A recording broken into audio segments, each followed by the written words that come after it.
Right, time to look at business, and the government has come out in defense of the fortunes of the ICT sector, noting that the pledges set out by the Jubilee government were on course. This is despite a number of projects such as the free laptops for schools and the Konza City having a false start. ICT Cabinet Secretary Joe Mucheru also disclosed that his ministry would roll out a number of guidelines to make the sector more robust. He confirmed the ongoing talks to sell a substantial stake of the government partly owned telecommunications firm Telkom Orange to Hellios. The sale of Telkom Kenya is not actually the sale of Telkom Kenya. It's Orange that is selling their shares currently to a group called Hellios. That is in advanced stages. It's almost being completed. It then means that Telkom will move from ownership of Orange to Hellios. We would have a significant percentage as government still in Telkom Kenya.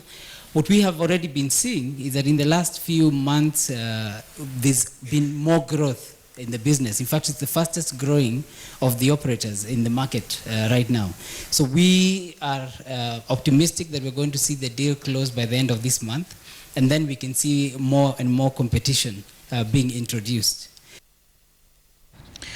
Oil marketing company Kobil has posted a pre-tax profit of 3.36 billion shillings for the year ended December 2015. The company's net sales dropped to 86.56 billion shillings from 90.21 billion shillings the previous year. Kobil, that recommended a 0.25 shillings dividend per share, is hopeful for a more profitable year with plans to invest more into innovative products. Ashley Mazuri reports.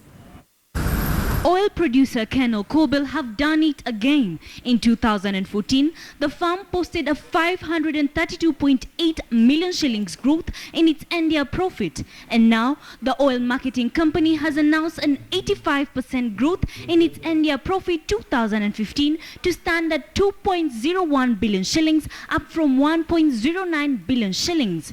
The results were attributed to debt reduction, simplifying the business and increased inventory.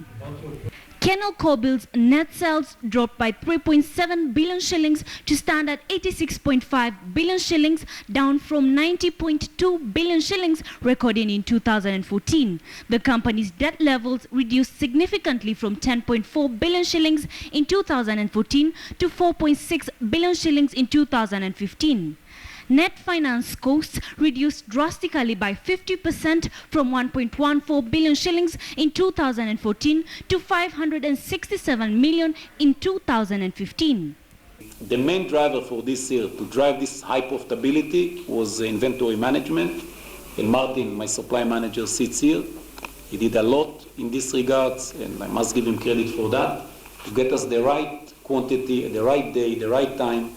The oil marketer registered low business in Tanzania and Lubumbashi, Congo, due to the lack of level playing field and unfair competition that led to inactive depots. Ashley Mazuri, KTN Business. Now, Kenya is classified as a middle-income economy following the country rebasing its GDP. The manufacturing sector has been touted as a key area of growth that Kenya can leverage on. The government projects manufacturing will grow at least 10% as investments in power, roads and a better business environment continue to pay off.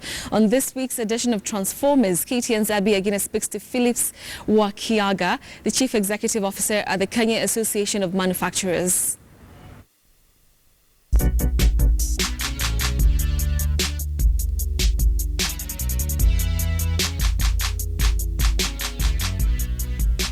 To be able to grow manufacturing, we have to play on the same field. One of the things we say is that the informal sector must come into the tax bracket, because as long as they are out there, the taxes for manufacturers will continue to be burdensome. By launching of this manufacturing priority agenda, what does it intend to do for the country? Will it just be one of the booklets that we have that sits and gathers dust in the government offices? What is at stake for Kenya if they do not take the manufacturing priority agenda seriously is, first of all, loss of investments. We have seen companies shutting down because they're unable to compete in some cases because of illicit trade, in other cases because it is expensive to manufacture locally. So we will lose jobs, we will lose tax. We've also been observing the challenge the Kenya Revenue Authority has had in collecting tax in the last 1 year. If we renege on our efforts, this will also happen as we move forward.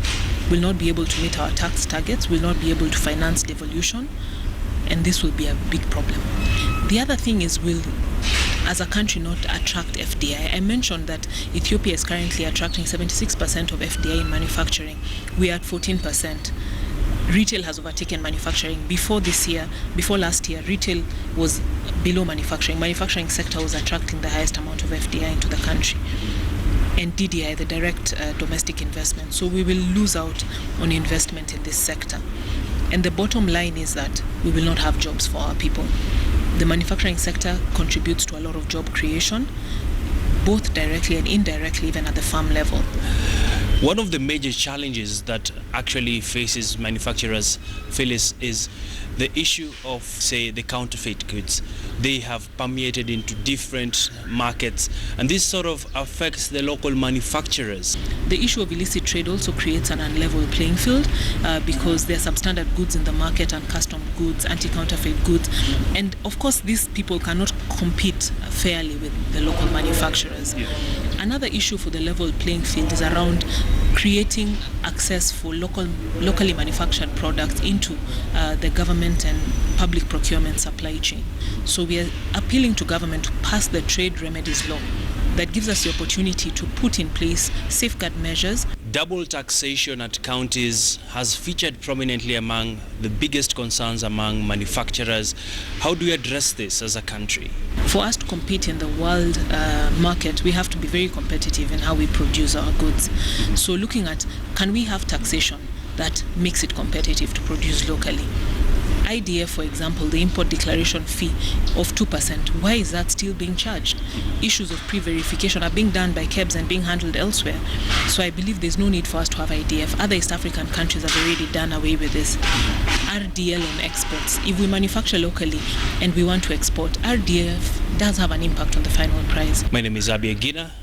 Many thanks for keeping it KTN News.